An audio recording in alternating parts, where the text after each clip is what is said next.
Hey everyone, it's Brenda back again with another episode of Three Uniques. I'm really excited to introduce you to Gloria Chong. Hi Gloria, how are you doing today? Hi, how are you? I'm doing well. It's so great to have you on. And the connection point for us is that I heard you on another podcast with Kathy Heller, and you were talking about starting up your own business. Yes. So can you share a little bit more with us about your business and what you started up in the last year? Sure. Thanks for reaching out to me, Brenda. It was nice that you heard me on another podcast, and then we got together and we happened to be from the same place. So that's we're both from Vancouver. I know, that's so great. My new venture this last year is a podcast, actually. So I started a podcast last summer, and it's basically focused on people in the community, but the businesses, the creative entrepreneurs that are here. It's really born out of my curiosity for these people. I was born and raised here, but I've moved, I've lived abroad, I've lived in the States. Basically, I've moved and returned back to Vancouver 3 times in my adult life. So all the times that I come back, I can't help but notice the evolution of this place. And it's continually changing. Yes. And I don't mean just the condos and the new streets and things like that, but the businesses in particular are close to my heart because I had 2 creative businesses when I was younger and I didn't go down that route. But now that I'm on the other end of it or in a different chapter of my life, I just can't help but think back and wonder how those people did it and how they're doing here. So I decided to try to start a podcast about them in a way to support them and to let other people know about them. Yeah. And have you ever done a podcast before or been on film or audio or? No, I was definitely the person, I've shared this with other people before, when I was in high school and I would see the audio visual guys working on things. I was always, 1, so glad that wasn't me. And 2, never going to volunteer for that position ever. I'd rather be on stage than figuring out which plugs to put in. Right. And I am. I've got all kinds of wires and equipment and sometimes I wonder, I'm like, what am I doing? So, besides obviously wanting to focus in on helping to support local businesses in Vancouver, and are you limited to Vancouver, should I say? Or do you go to other cities? Have you branched out outside of the greater Vancouver area?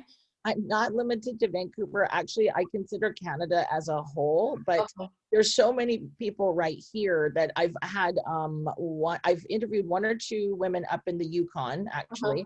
And I have some in Alberta that are kind of in the pipeline, but mostly they've been BC so far. But if anyone listens to this and would like to be on the podcast, they're from somewhere else in Canada, please reach out to me on Instagram. That'd be great. Yeah, well, that's what I also wanted to do for you, is to have you on, obviously to share your 3 uniques with us, but also to encourage other people to support local. And if there are local businesses that are listening to this podcast, to reach out to you. So we'll make sure that we, clock in all of your where to find you, contact information into the show notes so people can reach out to you. But I think it's really cool. And obviously listen to your podcast. Yes, thank you. Yes, the podcast and Instagram, that's the only platform I've got. They're the same. It's called Glo Says. So SAYS, Glo Says Podcast, Glo Says on Instagram. So.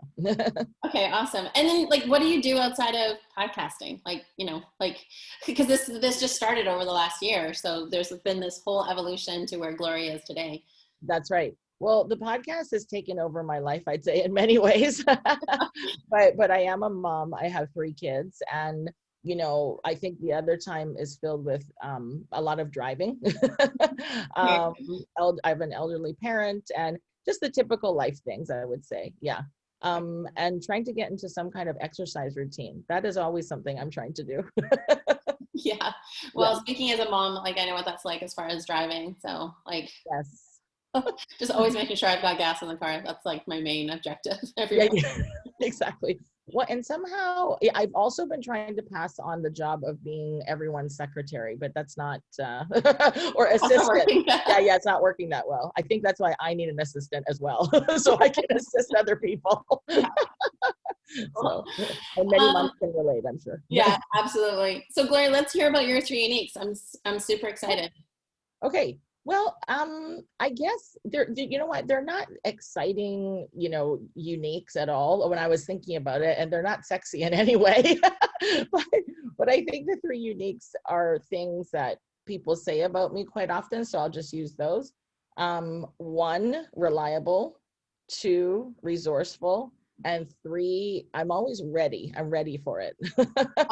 So yeah, I love the last one. They're ready for it. So I can't wait to hear them. So you mentioned like they're not sexy. I never, when I thought about 3 Uniques, I was like looking for like sexy jiving. At the end of the day, like the cool thing about 3 Uniques is that it's you, right? And so, and you mentioned earlier that people say these things about you. So obviously you're showing up in your most unique self, which is cool.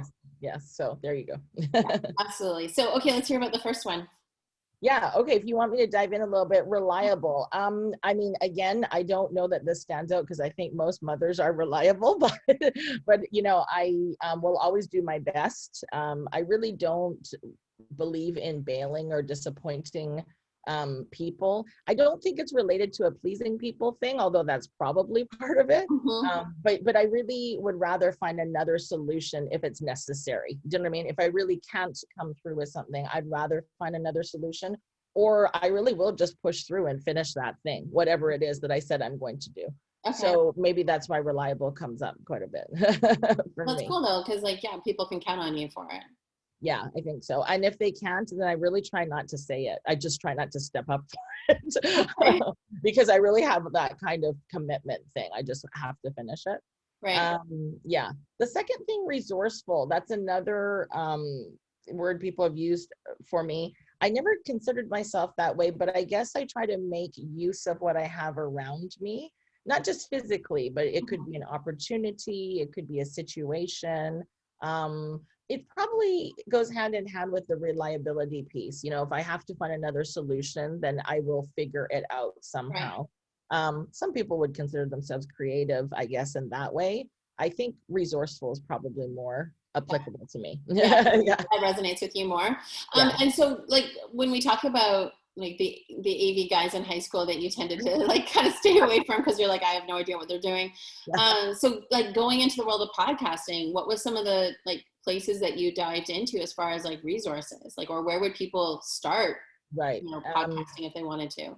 Well, Google is a good friend. Of course, if it's on Google, it's there. YouTube is another good friend. Okay. I think because I really didn't know anybody else that was doing it. I had actually, before I started, I could honestly say I'd probably only listened to 3 podcast shows in my life. And I don't mean like the person, I mean actual whole shows. Right. So, you know, and I started with Kathy Heller. That's how I came into podcasting. But I didn't learn how to. I didn't learn how to do it. So, but I had sort of committed to it. I decided I was going to do it, and I didn't want to keep putting it off after several months. Yeah. So I think it was like everything else. I just got busy with YouTube and you know, whatever things I had learned from the Kathy Heller, you know, group, for example, or other entrepreneurs I had met, YouTube. I basically just sort of pieced something together. I think of it kind of like a meal when you're looking in the fridge and you're like, let's see, I don't really have enough for a proper whole meal. Like there's no protein, veg, and starch, but you know, let's see what we can do with what we've got. Right. I love that analogy, the Canadian Food Group diagram pictures from grade 8. That's it.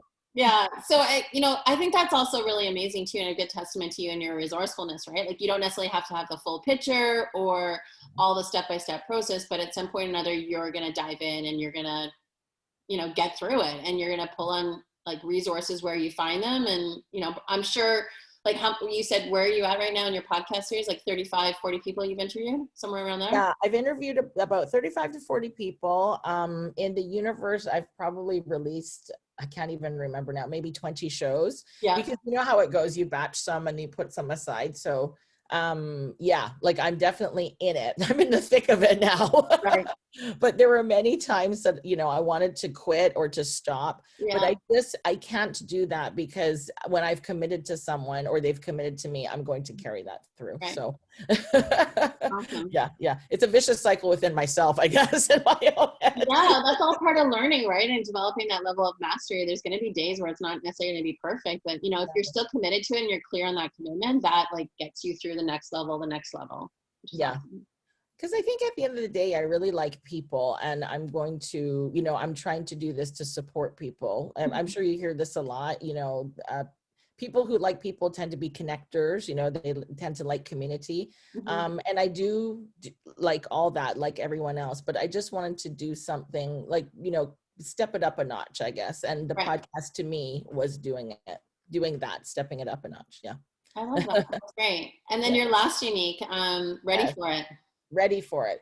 I think I'm just always ready for it. I feel like as long as I've got my car keys and my phone in my trusty jacket, and that's probably why I don't change my jacket often enough. People must think I only own one jacket because I'm always ready to go, whether it's to bring someone somewhere, drive somewhere, pick someone up, help someone out. I'm usually ready for it. Yeah. Right. Or just a new situation in a new place. Yeah, I get that. Okay, that's cool. I love the one jacket thing. I tend to do that too. And as I've gotten older, although I do like to, jazz up my wardrobe every now and then, I like my white t-shirts.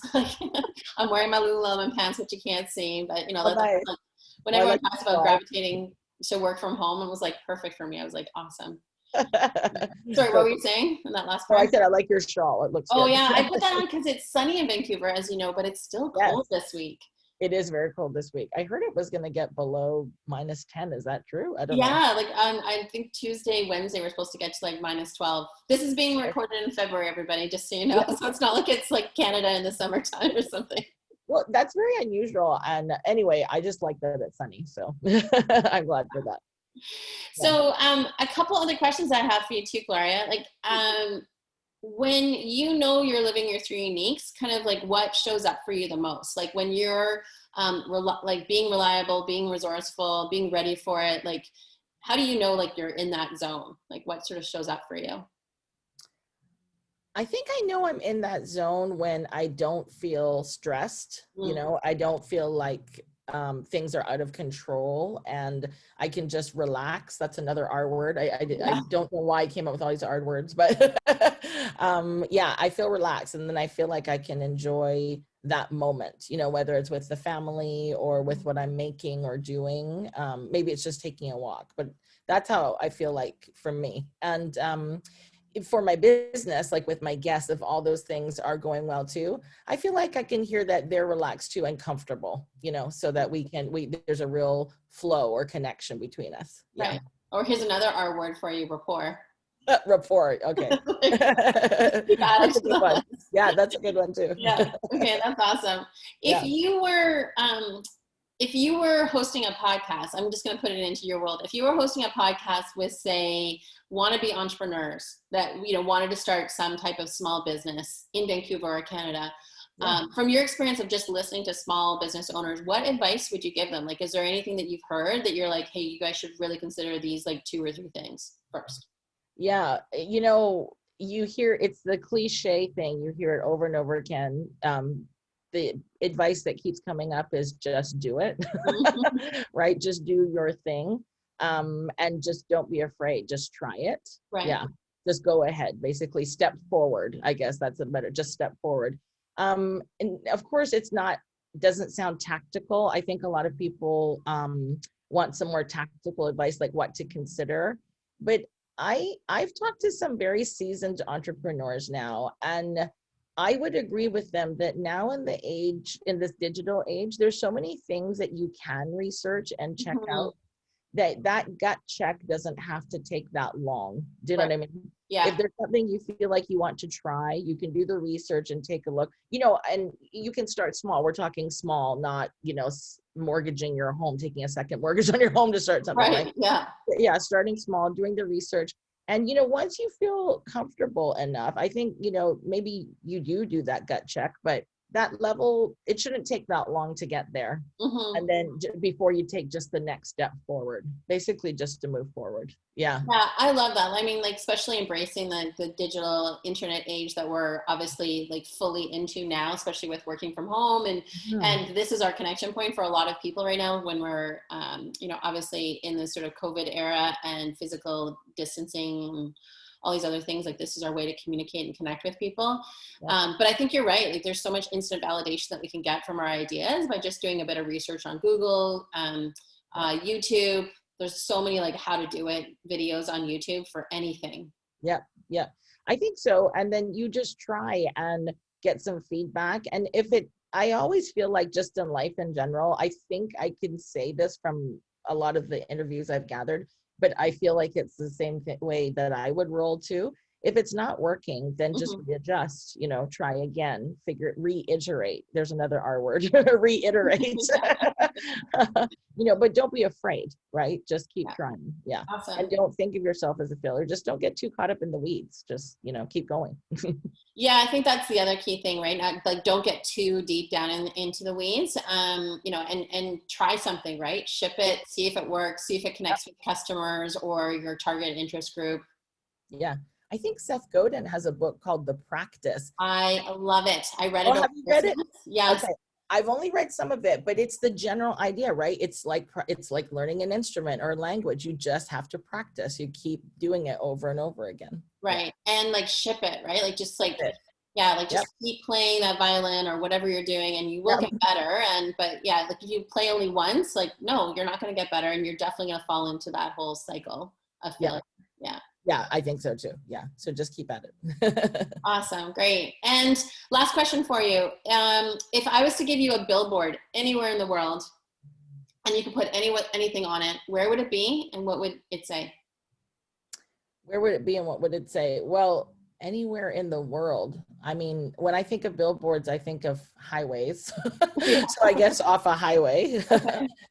And what would it say about me or about a message business that you want? It could say about you, but it's also like it could be a message that you want to share with the world and or the people that are going to drive by it every day on this highway. The thing is about me, okay, we're talking about business and, I'm a mom, but really I'm a Christian. So my message would be a gospel message. Okay. But I don't know that it would be the best message to have like a big thing, you need Jesus. I'm not sure about that because I don't know how people respond to that. Mm-hmm. But I would want some way to tell them that something, it's kind of that being open, try something new. It's the same thing. If you haven't considered God before, if you hadn't heard the gospel before, you should hear it at least once and try it. And if it doesn't work for you, well, move on, but it's the same idea. But a lot of people are so closed to so many things, including spirituality, but it could just be a business opportunity. Like, oh no, I can't do that. Do you know what I mean? Yeah. Or it could be like a place to go to. Oh no, I couldn't go there. It's too far, Or a relationship with somebody. Relationship. Yep, exactly. Or I couldn't possibly have anything in common with that person.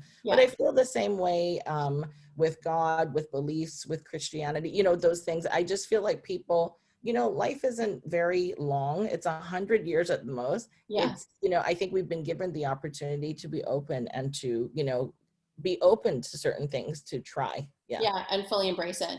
Fully embrace it. Yeah, I think so. I knew there was a reason to have you on my podcast. I really appreciate connecting with you today. Such great messages. Oh, good. Thank you. It was great to meet you too. Thanks for asking me. I wish you all the best with your podcast. I wish you all the best too with connecting with like future entrepreneurs and small businesses, and what you're doing is amazing. I think just getting that word out there to support local and helping businesses. So it's awesome. Thank you. Thank you. I wish you the best too. Thank you. And for everyone tuning in, I always say this at the end of my podcast, there's 7.5 billion people on this planet. Somebody needs what you've got. So keep sharing your 3 uniques. Thanks, Gloria. Thank you. Take care. Take care.